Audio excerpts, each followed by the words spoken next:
Hello mga kalingap! Welcome back to my YouTube channel. Magandang araw po sa lahat sa amanda ko kayo ng mundo naroroon ngayon. At ito na naman po ang inyong lingkod, Kalingap Maymay. No? Sa mga hindi pa po nakasubscribe dyan, pasubscribe na po mga kalingap. And click the notification bell para po updated kayo sa aking mga reaction upload araw-araw. Ito mga kalingap, no, mayroon tayong reaction ulit. No? Ngayong araw na to at yun nga, dito kay Kangipin. No? At ayun nga mga kalingap, dito na, natin napagtanto na talagang si Kangipin ang nagsusulsul kay Beyonce ng kawalang hiyaan mga kalingap. So bakit ko po nasabi mga kalingap? Pero bago natin simulan or diretso ang ating reaksyon at ipaparinig ko sa inyo kung bakit ko nasabi na talagang si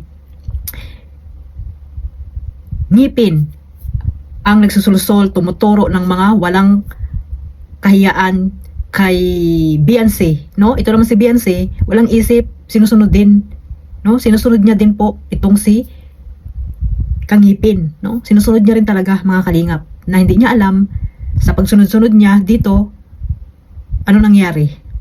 'Di ba? Ano nangyari kay Beyonce? Nababalahura ng mga supporters, ng mga viewers, 'di ba? Binabas ng mga viewers o nare-reaksyonan dahil sa mga nakikita sa kanya. Nakikita sa kanyang pag-uugali na hindi maganda, 'di ba mga kalingap? So ito mga kalingap, meron akong nakitang clip video, no, na in-upload po doon sa Reels na mapatunayan ko po na talagang tinuturuan ng kawalang hiyaan itong si Beyonce ni Kangipin mga kalingap.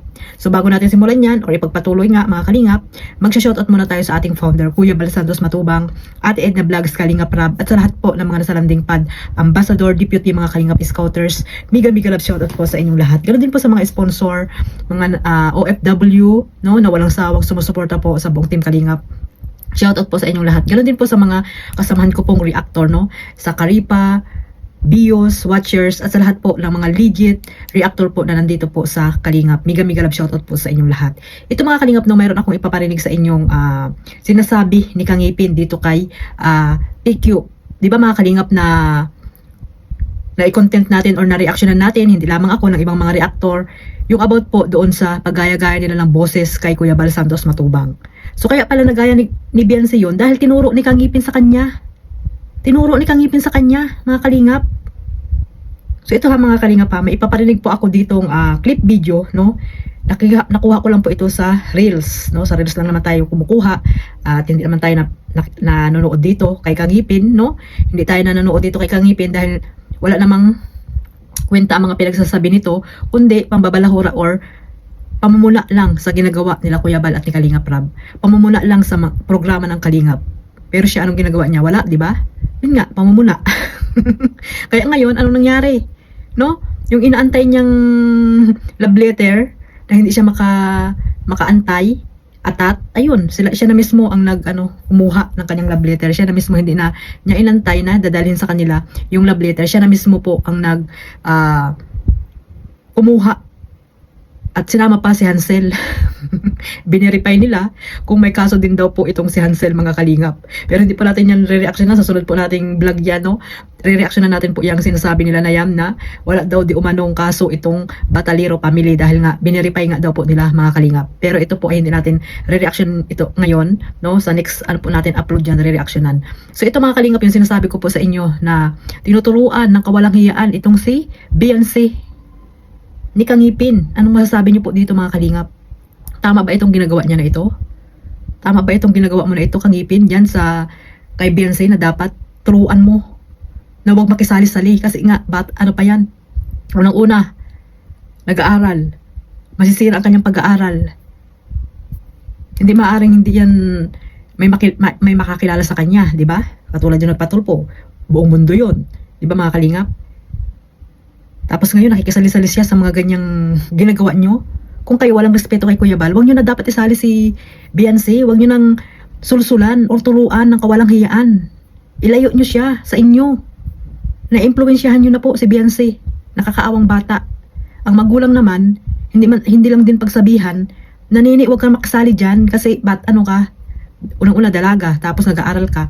Mag-focus ka lang sa iyong pag-aaral. Or mag-live-live ka lang, good vibes, sayaan mo sila. Laban nila yan, huwag ka lang makisali. Tahimik na lang tayo. Dapat mga ganun. Hindi yung kayo pa.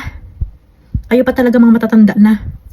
Tinuturuan nyo. Sa bagay, hindi na po bata yan. Diba? Hindi na bata. Si Beyonce. Sabi ko nga, buhol-buhol na ang buhok niya sa baba.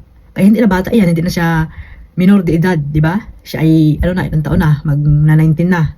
Diba? So, hindi na siya bata. Pero dapat, huwag siya makasali-sali dyan sa mga nakapaligid sa kanya. Kasi hindi naman talaga siya ganyan ang ugali niya. Diba? Pero ngayon, ano nangyari? Anong nangyari kay Beyonce? Ibang-iba ang Beyonce na nakilala natin. Dahil nga, na-impluwensyahan siya ng mga taong nasa likod niya. Lalo na itong si Kangipin, na noon ay hindi man lang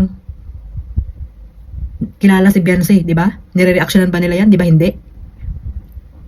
Nung nasa Kalinga pa, di ba? Hindi naman nila kilala yan. Ngayon, kilalang kilala nila. Dikit na dikit sila kay Beyonce dahil maraming sponsor. No? Dikit na dikit sila kay Beyonce ngayon dahil maraming sponsor. Siyempre, naaambulan sila. Naaambulan sila ng sponsor ni Beyonce. No? Ganun lang naman yun mga kalingap eh. Ganun lang naman po yun mga kalingap. Pero, grabe ito mga kalingap no. Kaya pala, yung boses, ginaya-gaya din. Yung pala, tinuruan ni Kangipin mga kalingap. Ito ha. Papakinggan natin. Tuturuan ko si Beyonce. Ayan na naman si Beyonce. Gago. Pag ano, tuturuan ko si Beyonce. Malimos na naman. Anuhan ko si Beyonce. Sabi ko, Si Beyonce, malimos na naman. ayan, tuturuan ko si Beyonce. Tuturuan ko si Beyonce. Ayan na naman si Beyonce. Mahina sana yung mukha mo. Pag ano, tuturuan ko si Beyonce. Nalaman niya oh. Malimos na naman. Puro tap-tap. Anuhan ko si Beyonce. Sabi ko, Si Beyonce, malimos na naman. Diba? Ayan, Mga tuturuan ko. kalingap. Ano sa tingin nyo mga kalingap? Ano masasabi nyo dito? Sa ginawa ni Kangipin kay Beyonce. Diba? Tinuruan. Kaya itong si Beyonce, sumunod naman sa turo ng kawalang hiyaan. So, ibig sabihin, isa ito sa mga nagsusulsol kay Beyonce. No? Mga tinuturuan ng mga kawalang hiyaan. Walang respeto sa nakakatanda. Ito naman si Beyonce, walang isip. Nakigaya-gaya din. Diba, mga kalingap? Nakigaya-gaya din doon sa Kangipin. Sinusunod niya talaga ito si Kangipin. Hindi natin alam kung bakit. Bakit ganun ang nangyari? Baligtad na po mga kalingap. Yung hindi tumulong sa kanila, yun yung kanilang sinusunod.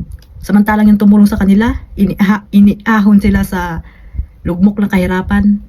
Yun yung kanilang iniinsulto, pinagtatawaran ngayon. So, anong hostesya mga kalingap? Tapos ngayon sasabihin nyo, kayo ang binalahura ni Kuya Bal. Ikaw kayo nga ngayon ang mabalahura kay Kuya Bal. Sabihan nyo pa ng ano yun? Bal ba yun? Bal ba yun mga kalingap? Hindi ko kalimutan ko na. Basta balbarubal ba yun? Yun, balbarubal. Oh, sino ngayon ang ano sa inyo? Ni minsan di kasi nabihan ni Kuya Bal ng kung anong ano sa iyo. Diba mga kalingap?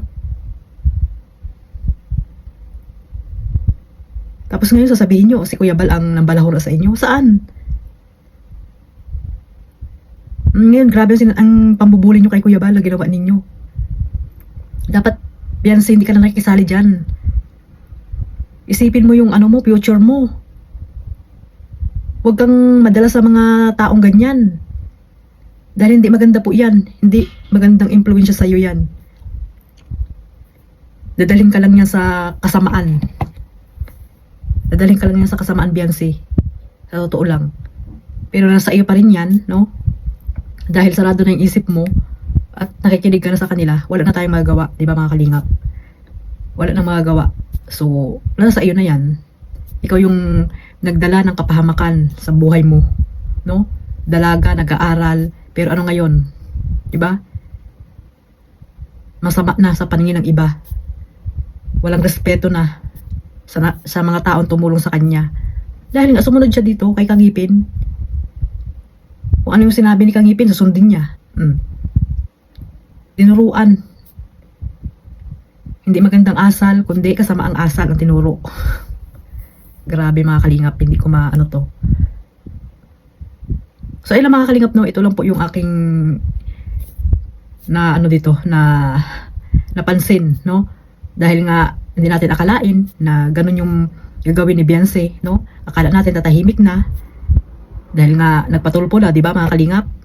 Akala natin ay kaya siya nagkaroon ng channel para mag good vibes lang, makatulong din sa kanya yung channel niya. Pero anong ginagawa niya ngayon sa channel niya? Di ba? So ayun lang po, kayo na po ang bahalang musga kung ano masasabi nyo dyan sa ginawa ni Kang Ipin kay Beyonce, sa pagtuturo niya ng ganyan, kawalang hiyaan kay Beyonce. Bahala na po kayo kung ano masasabi niyo mga kalingap. So ayun lang po, maraming salamat po sa walang sawang pagsuporta.